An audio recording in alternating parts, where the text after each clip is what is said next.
Veteran cop denied entry over dress code. What his department did shocked the nation. A retired black police officer took his family to a restaurant to celebrate in traditional African clothes. But what happened next left them humiliated. The restaurant refused to serve them.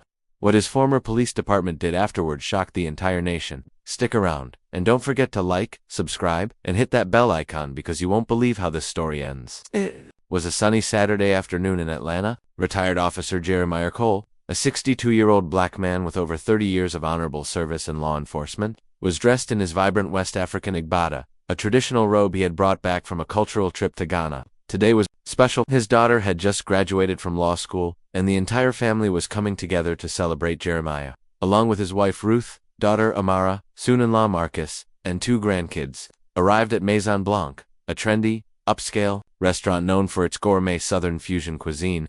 The reservation had been made a week in advance. The family walked in, all smiles, proud in their bright traditional clothes, only to be met with cold eyes and stiff posture from the hostess's name. The hostess asked, without looking up, "Cole, Jeremiah Cole," he replied. She hesitated, looked up, and then stepped away. Minutes later, a man in a suit, clearly the manager, came forward. His name tag read Ethan Brooks. "I'm sorry," Ethan began, with a forced smile, "but we have a dress code, and I'm afraid this kind of attire doesn't meet our standards." Jeremiah was confused. "Are you saying my family can't eat here because we're wearing cultural clothes?" The manager avoided eye contact. "It's policy." The room fell silent. Other guests stopped eating, turning to look. Amara, in her gold head wrap, tried to explain. "This is formal attire in our culture. We're not dressed casually. We're celebrating." But the manager stood firm. "You're free to come back if dressed appropriately." Jeremiah took a breath. His decades in law enforcement taught him to stay calm under pressure, but this stung. It wasn't about clothes, it was about who they were. They left, humiliated. A family that came to celebrate walked out in silence. Little did they know, the moment was recorded. A teenage diner sitting nearby had quietly filmed the entire encounter on her phone. That night, the video surfaced on social media with the caption, "This family got kicked out of Maison Blanc for wearing traditional African clothes." Turns out the dad is a retired cop who served this city for 30 years. By morning, it had over 3 million views. The video showed Jeremiah calmly asking questions, the manager refusing them, and the kids looking confused. The comments exploded. "That man served your city, and this is how you treat him. How is cultural attire not considered formal? This is racism in a nice suit." Journalists picked up the story. Within 24 hours, it was on local news.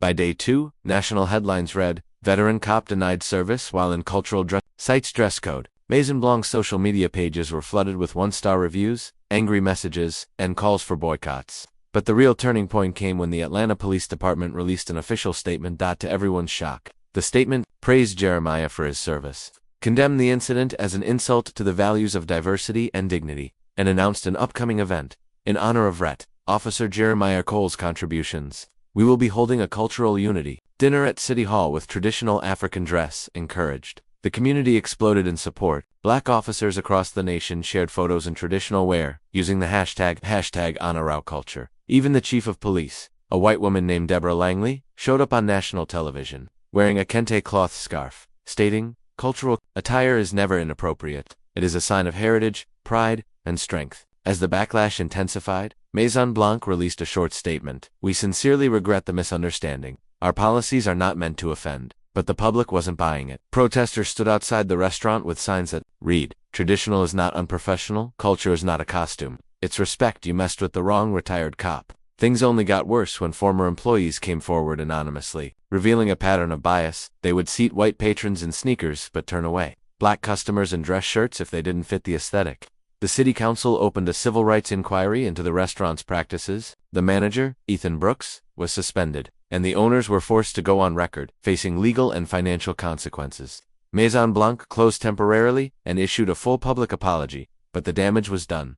Jeremiah, meanwhile, kept quiet through most of it, until he was invited on Good Morning America. Sitting beside his daughter Amara, he finally spoke. "I didn't ask for all this attention, but if it helps even one person feel prouder of their culture, then I'm glad it happened." The internet exploded again, inspired by Jeremiah's calm dignity and grace. Communities across the country began organizing events to celebrate cultural heritage. Churches held cultural Sundays. Schools had diversity dress days. Police departments across the South encouraged officers to wear traditional attire once a month. Jeremiah was invited to speak at a law enforcement conference titled, "Respecting Identity in Public Service." He spoke about what it meant to serve a country that sometimes doesn't see your humanity. but choosing to serve anyway. He shared stories from his time on the force, saving lives, mentoring young officers, breaking barriers in a mostly white department. People cried, people stood, and people listened. Young black officers saw him as a hero. Cultural activists saw him as a bridge. Even Hollywood took notice. Word spread that a production company wanted to make a movie based on the incident. Amara, who once thought her law degree would only help her earn money, found a new purpose. She started an organization called Dignity Worn Proud, advocating for rights to cultural dress in public and private spaces. The family,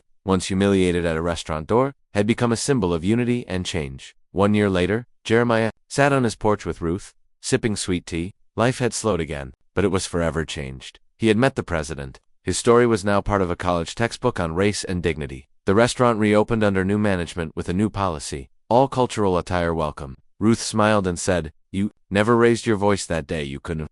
Jeremiah nodded. Rage closes ears, but calm truth opens hearts. He didn't seek revenge, he sought respect, and that made all the difference. His grandkids now dressed proudly in their heritage clothes at school events. Amara gave speeches around the country. Ruth was writing a children's book about the incident, titled Papa's Proud Clothes. In a world so quick to judge by the surface, one man reminded a nation of what truly matters: dignity, history, and identity. In a world full of division, Jeremiah Cole reminded us that pride in who you are is not a threat but a gift. His story teaches us that standing tall, even when others try to bring you down, can light a fire that warms an entire nation. So the next time someone tells you to hide your culture, stand taller, wear it prouder.